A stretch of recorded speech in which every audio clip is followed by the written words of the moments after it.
दोस्तों, आर्यन खान केस में सियासी चाल ने अपना रंग दिखाना शुरू कर दिया है। सियासी आरोपों के बीच समीर वानखेड़े पर एनसीबी विजिलेंस की जांच की आंच पहुंच गई है। वहीं इस मामले में 27 अक्टूबर को कोर्ट में जमानत पर सुनवाई भी होनी है और सवाल ये है कि अब एनसीबी इस मामले में क्या करेगी। क्या अब आर्यन और अनन्या बच जाएंगे? बताते हैं आपको सब कुछ। आप भी वीडियो को लाइक और शेयर कर अपना प्यार और सपोर्ट दिखाएं और कमेंट में अपनी बात अपनी राय जरूर रखें। तो मुंबई ड्रग्स केस में अब नया मोड़ सामने आ गया है। एक गवाह ने अपना बयान क्या बदल दिया, हंगामा मच गया।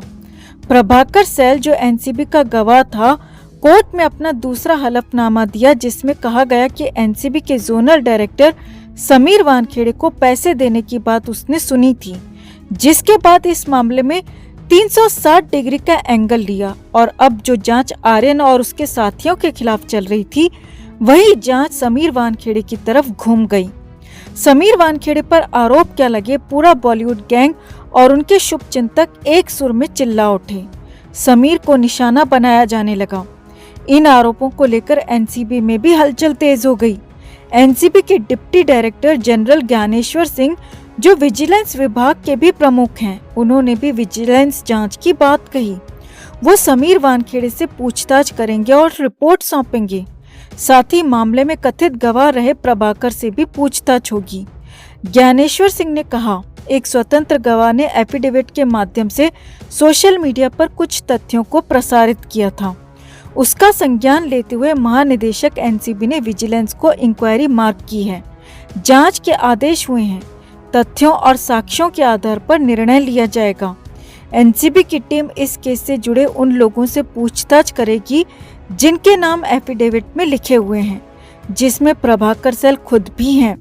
एनसीबी की विजिलेंस टीम सैम डिसूजा, किरण गोस्वामी जो अभी तक फरार हैं, शाहरुख की मैनेजर पूजा डडलानी से भी पूछताछ करेगी, क्योंकि प्रभाकर ने आरोप लगाया कि उसने किरण गोस्वामी और पूजा से पैसों के बारे में बातचीत होते देखा था। एनसीबी के अधिकारी सालेकर से भी पूछताछ होगी, जिसने प्रभाकर से ब्लैंक पेपर्स पर साइन करवाए थे। इस मामले में सबसे पहले समीर वानखेड़े से उनका पक्ष जाना जाएगा। इसके साथ ही सभी लोगों के बीच की सीडीआर का भी एनालिसिस किया जाएगा। यहाँ ये समझना जरूरी है कि आखिर इस मामले में एनसीबी से कहाँ चूक हुई और बाजी पलट गई। दरअसल प्रभाकर सैल जो एनसीबी का गवाह था, लेकिन वो आखिरी वक्त में पलट गया। 26 अक्टूबर को इस मामले में आर्यन की जमानत पर हाईकोर्ट में सुनवाई होनी थी। ठीक उससे 2 दिन पहले गवाह का अपने बयान से मुकर जाना कई बातों की तरफ इशारा करता है। आपको इसका भी ख्याल रखना चाहिए कि आर्यन केस में अनन्या पांडे जो चंकी पांडे की बेटी हैं, वो आरोपी हैं और अनन्या पांडे से हुई व्हाट्सएप चैट के आधार पर ही एनसीबी आर्यन की जमानत का विरोध करती रही है, साथ ही सफल भी होती रही।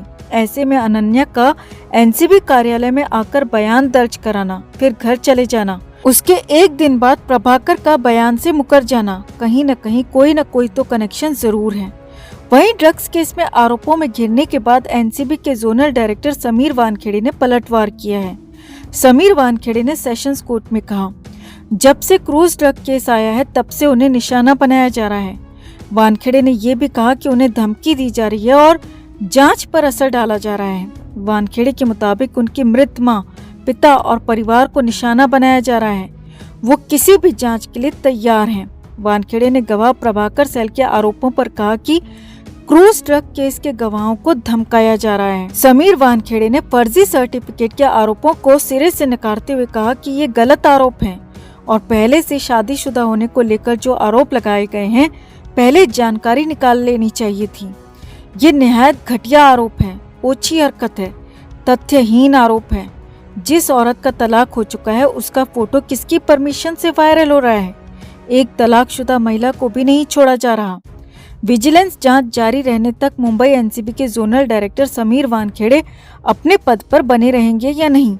इस सवाल के जवाब में ज्ञानेश्वर सिंह ने कहा कि अभी इस पर कमेंट करना जल्दबाजी होगा। उन्होंने कहा कि जांच के टाइम लिमिट के बारे में कुछ नहीं कह सकता, क्योंकि अभी तो जांच शुरू हुई है। गवाहों से भी बात करेंगे, उसके बाद किसी भी निर्णय पर पहुंचा जाएगा। समीर वानखेड़े पर आरोप लगाने से पहले कई सवाल हैं जिनका जवाब खोजना बहुत जरूरी है। समीर वानखेड़े एक IRS ऑफिसर हैं, जहां एक एक कागजात की जांच सावधानी से और बारीकी से की जाती है।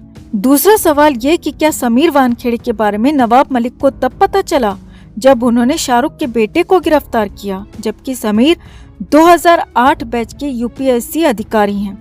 लगभग 13 साल बाद उनके प्रमाण पत्र पर सवाल उठाना ही बहुत बड़ा सवाल है। क्या आप हमारी बात से सहमत हैं? कमेंट में आप भी अपनी बात, अपनी राय जरूर रखें और वीडियो को लाइक और शेयर कर समीर वानखेड़े का हौसला जरूर बढ़ाएं। तो आर्यन खान जेल के अंदर हैं। लाख कोशिश के बाद भी जमानत मिल नहीं पा रही, क्योंकि NCB के केस में जबरदस्त दम है। NCB ने पुख्ता तरीके से केस को आगे बढ़ाया है। लेकिन इस बीच तब केस में अचानक ट्विस्ट आ गया, जब इस केस में एक प्राइवेट गवाह रहे प्रभाकर सैल ने बड़े बड़े दावे कर दिए और NCB पर आरोप लगा दिया। यहाँ तक कह दिया कि आर्यन को छोड़ने के लिए 18 करोड़ रुपए मांगे गए थे।